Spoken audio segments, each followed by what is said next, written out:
Hallelujah, praise the Lord. தேவஜனமே, இந்த காலையில் உங்களை சந்திப்பதில் மிகுந்த சந்தோஷம். இன்றைக்கும் அவருடைய கரம் நம்மளை தாங்கி நடத்தும். தாங்கும் கரங்கள் உண்டு, கைவிடாத கரம்.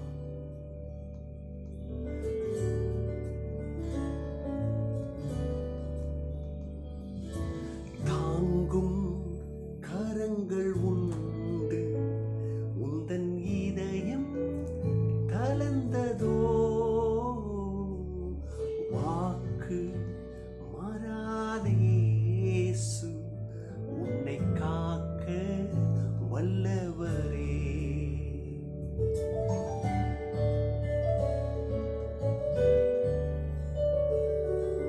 தாங்கும் கரங்கள் உண்டு, உந்தன் இதயம் கலந்ததோ, வாக்கு மாறாதே இயேசு உன்னை காக்க வல்லவரே.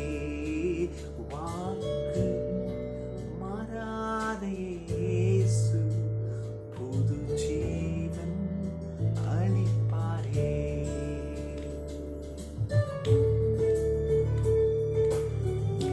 பாரம் பெருசா இருக்கலாம், மன ஆறுதல் இல்லாம இருக்கலாம், ஒருவேளை உங்களுக்கு ஒத்தாசை தூரமா இருக்கலாம். இந்த கர்த்தர் அவருடைய கரத்திலே செய்வார்.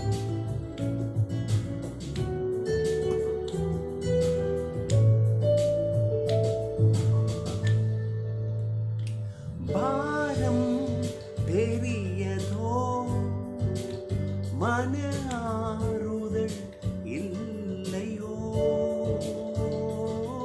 பாரம் பெரியதோ, மன ஆறுதல் இல்லையோ, தூரமோ ஒத்தாசையோ,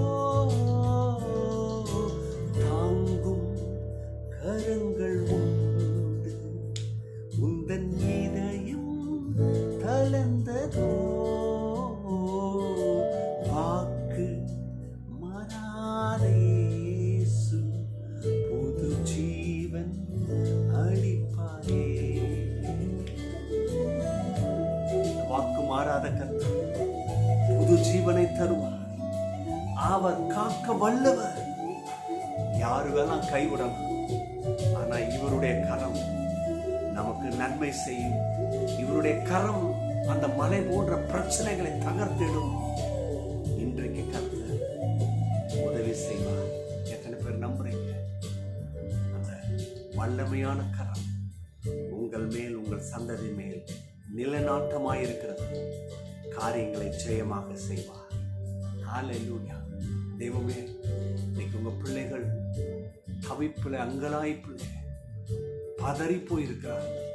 ஆனால் இந்த வேளையில எங்களுக்கு வார்த்தை வருகிறது. அது உங்களுடைய வார்த்தை.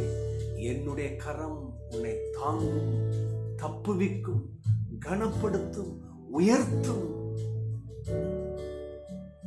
கண்டிப்பாக உமது கரத்தின் மகிமையை நீ வெளிப்படுத்த போவதற்கு நன்றி. தொடர்ந்து எங்களை நடத்தும் இயேசுவின் நாமத்தினாலே. ஆமென், ஆமென், ஆமென். ஹalleluya, praise the Lord. கர்த்தர் பெரிய காரியங்களை செய்வார். எத்தனை பேர் நம்புறீங்க? தேவஜனமே, இன்றைக்கும் வேதத்திலிருந்து ஒரு வார்த்தையை நான் உங்கள் முன்பதாக வைக்கிறேன். 1 பேதுரு 5:6. 1 பேதுரு 5:6. ஆகையால் ஏற்ற காலத்திலே தேவன் உங்களை உயர்த்தும் படிக்கு அவருடைய பலத்த கைக்குள்ளே அடங்கிருங்கள். ஆமென். இந்த வசனத்துல 2 மிக முக்கியமான விஷயம் வெளிப்படுது. ஒன்று, ஏற்ற காலத்துல கர்த்தர் உயர்த்த போகிறார். ஆமென். யார? உங்களை, விசுவாசிக்கிற உங்களை. ஏற்ற காலம் வருது. நிறைய பேர் நினைக்கிறான், எனக்கு இப்போதானே அவசியம். அது எந்த ஏற்ற காலம்? ரொம்ப லாங்கா? 6 மாசமா? 6 வருஷமா? ஏற்ற காலன்றது எது பிரதர்? 6 மாசம் 6 வருஷம்னா இல்லை. ஏற்ற காலன்றது என்னன்னா, கர்த்தர் செஞ்சு வச்சிருக்கிற காரியத்தை நீ முழு மனதோடு கூட நம்பு, அதை வாஞ்சிக்கிற பத்தியா, அது உள்ள அந்த வாஞ்ச கருதரிக்குது பத்தியா, அதுதான் ஏற்ற காலம். நாட்கள் அல்ல, வருஷம் அல்ல.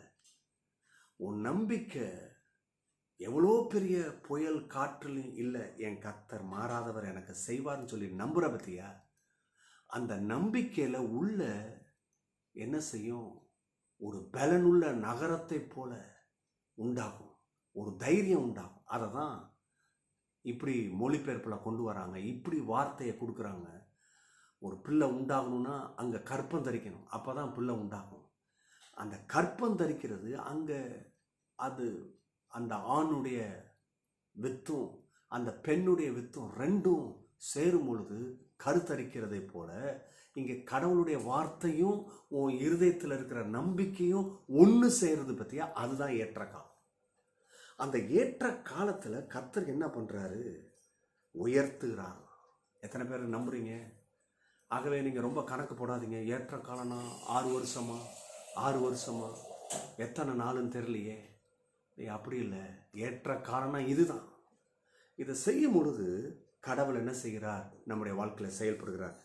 இந்த வசனத்தில் 2வது மிக முக்கியமான காரியம், அவருடைய பலத்த கைக்குள்ளே அடங்கிருங்க. இல்லையா? பலத்த கைக்குள்ளே அடங்கிருங்கன்றது ரொம்ப தெளிவாக காமிக்குது. அங்கேயும் விலகி போயிடாத. இல்லை, என் கர்த்தர் எனக்கு செய்வார், என்னை மறக்க மாட்டார், என்னை விட்டு விலக மாட்டார், இல்லையா, எனக்கு செய்வார், இல்லையா. அவர் வாக்கு உண்மை. அவர் ஒரு நாள் பொய் பேசுறதில்ல, அவர் ஒரு நாள் என்னை விட்டு விலகிறதில்ல. அவர் செய்வாருன்றதை நம்புற பற்றியா, அதுதான் அவரை விட்டு விலகாத பலத்த கைக்குள்ளே அடங்கிருன்னா, அவர் வார்த்தைக்குள்ள, வேதத்தில், ஜபத்தில், அதில் அடங்கி இருப்பது. இந்த உலகத்தில் வருது பாருங்க பிற்போக்கான எண்ணம், அது எப்படி நடக்கும், இவ்வளோ நாள் நடக்காத நடந்துருமா, இல்லையா. இப்படி பலவிதமான எண்ணங்கள், பலவிதமான பொய்கள், பித்தலாட்டங்கள் அலை போல வருது பற்றியா. இவைகள் மத்தியிலே நாம் அவருடைய வார்த்தையில் இல்லை, எது வந்தாலும் சரி என் கர்த்தர் எனக்கு செய்வார், இதுதான் அவருடைய பலத்த கைக்குள்ளே அடங்கியிருப்பது. 2வது, அடுத்த 3 விஷயங்கள் இதில் வருது. அந்த 3 விஷயத்தை சொல்கிறேன். 1, 5ஆம் வசனத்தில் என்ன சொல்லுது, நம்ம செய்ய வேண்டிய காரியம் பாருங்க. God gives grace to the humble. எப்போ கடவுளுடைய இரக்கம் வருதுன்னா, கர்த்தர்கிட்ட உன்னை தாழ்த்தும் பொழுது. இருதயம் கர்த்தருடைய வார்த்தையில் தாழ்மைப்பட்டிருக்கணும். கர்த்தரை நம்பும் பொழுதே அந்த தாழ்மை உள்ள வந்துடும் பாருங்க, இல்லையா. அப்போ பாருங்க, கர்த்தரை நம்புகிற இருதயம் தான் தாழ்மை உள்ள இருதயம். அந்த தாழ்மை உள்ள இருதயத்துக்கு தான் கர்த்தர் கிருபை பாராட்டுகிறார். இன்னைக்கு உங்கள் இருதயம் பெருமைக்கும் மேட்டுமைக்கும், உங்களுடைய பலன், உங்களுடைய ஞானம், உங்களுடைய திறமை, இதை நம்புனீங்கன்னா செயல்படாது, கடவுளுடைய கிருபை வராது.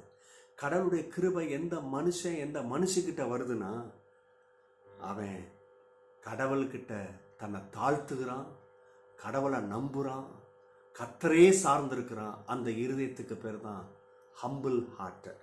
2வது, காட் எக்ஸால்ட் த ஹம்பிள். கடவுள் யாரை உயர்த்துகிறார்னா, கடவுளை நம்புகிற அந்த இருதயம், கடவுள் சமூகத்தில் தன்னை தாழ்த்தி இருக்கிற இருதயத்தை தான் கர்த்தர் உயர்த்துகிறார். இன்னைக்கு நிறைய பேர் உயர்வு வேணும்னு நினைக்கிறோம். நீங்கள் தேவ சமூகத்தில் உங்களை தாழ்த்துங்க, கர்த்தரை முக்கியத்துவப்படுத்துங்க, கர்த்தர் சொல்கிறத கேளுங்க. உலகம் 1000 சொல்லும், அதை மூட்டை கட்டி வச்சிருங்க. கர்த்தர் சொல்கிறத கேளுங்க. அந்த சொல்கிற கேட்டு நடக்கிற இருதயம்தான் தாழ்மையுள்ள இருதயம். அந்த இருதயத்தை கர்த்தர் உயர்த்துவார், அந்த மனுஷனை அந்த மனுஷியை உயர்த்துவார். 3வதாக, God cares for the humble. யார் கடவுள் கவனிக்கிறாரு, விசாரிக்கிறாரு, அவர்களுக்கு வேண்டிய காரியங்களை செய்து கொடுக்குறாரு, பாதுகாப்பை தர்றாருன்னா, ஹம்பிள் ஹார்ட்டட், தாழ்மையுள்ள இருதயத்துக்கு தான் கர்த்தர் செய்கிறாரு. நல்லா கவனிங்க.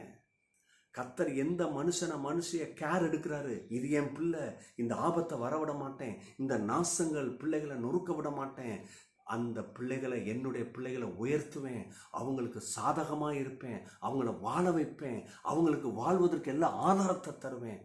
கேர் எப்போ தெரியுமா? இருதயம் தேவ சமூகத்தின் மீது தாழ்த்தும் பொழுது. இன்னைக்கு செய்வோமா? தேவனுடைய ஆசீர்வாதத்தை சுதந்திரிப்போம், சாட்சியாக ஜீவிப்போம். God bless you. Bye-bye.